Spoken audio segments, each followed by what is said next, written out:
Today we're going to take a look at this Hamilton King Khaki. So this just arrived to me. This is a tour watch that my good friend Cameron started almost a year ago. He started February of 2016 and this is December of 2016, so 10 months anyway. And it's been multiple places around the world. I don't have the list in front of me.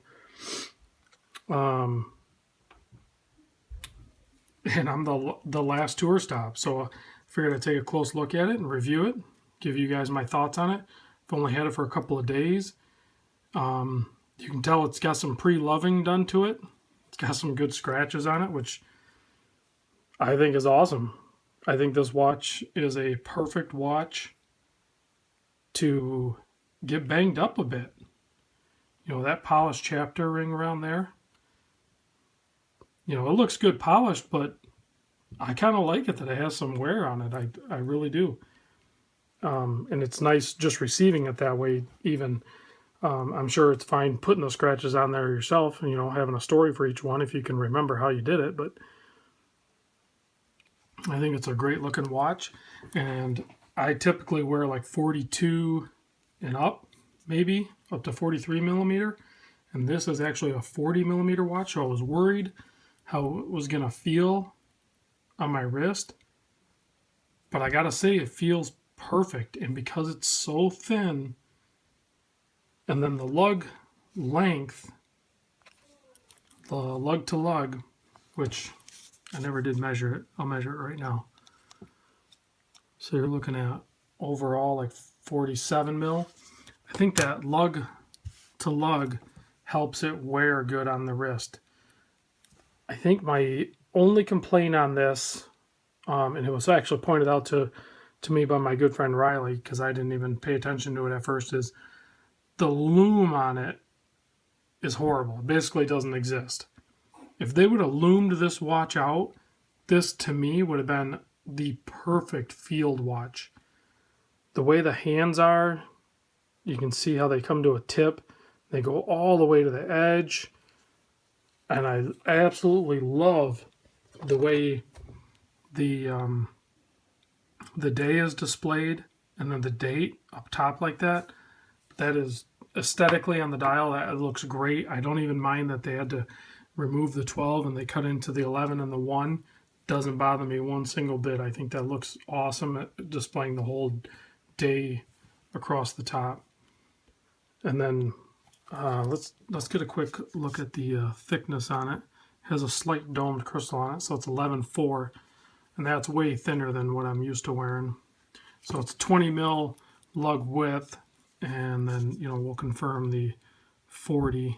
Yeah, it's basically 40 dead on. So with the crown, that also helps. I was worried that the crown kind of looked like it was going to poke out too far, but it's 43.8 even with the crown.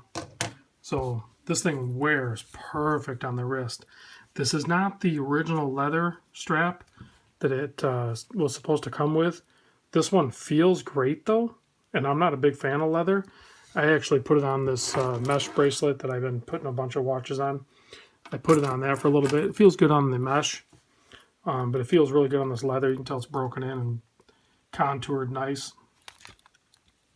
But and then this is also, they also make this, I was just looking on the Hamilton site, and they make it a bracelet for it too, and I'm curious to see how that bracelet looks. There's some details there. You know, it uses the ETA 2834 movement, you know, sapphire crystal. It's only 50 meter depth. It does not have a screw down crown, which is fine for everyday wear. You know, this is going to be fine. I did look it up on Amazon. See if I can find that real quick. But, you know, this, like I said, I'm going to spend some more time with it and get a better look at how I feel about it overall. But so far, it's one of these watches that pleasantly surprised me with its wrist presence and how it felt. It's a real shame the lume isn't that great.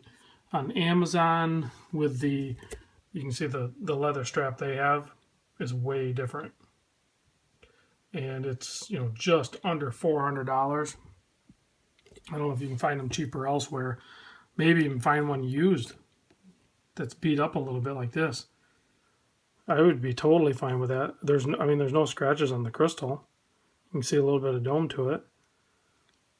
And the finishing on it with the brushing all the way around, it'd be fine. I mean, even if they would have brushed that around, that would have been fine. But, you know, getting some scratches on it naturally would be fine too. You know, if you could send it out to even have it engraved and have it personalized. You got a nice display case back there. It's not decorated or anything. They just have a custom rotor on it.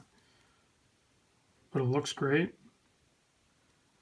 I think this is, as far as a field watch, I think Hamilton nailed it with this, other than the lume.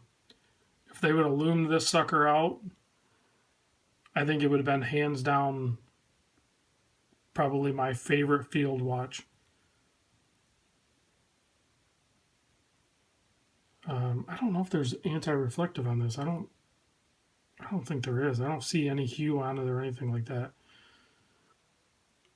But I don't know that you really necessarily need it, because I haven't had any issue reading it.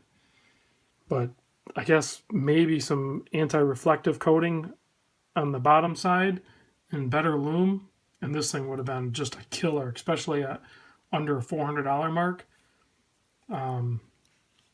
Obviously, if it would have been on the bracelet, I would have liked that more. The leather's fine, but I prefer the bracelet. So there's a quick look at the Hamilton King Khaki on leather.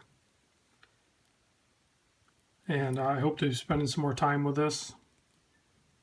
But I definitely like it. I can recommend it. Just keep in mind that lume is not there.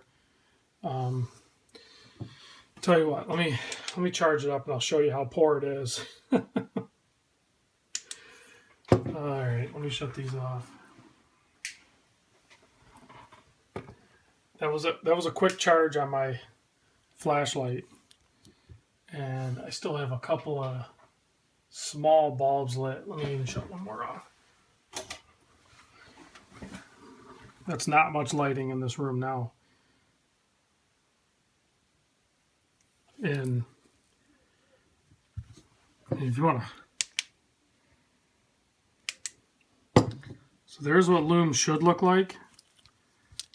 And there's the Hamilton lume. Oh, Hamilton, get a hold of Seiko. Get some of their lume. Put it on this watch. And you'll sell a lot more of them, because I'll buy one. Have a good one, guys.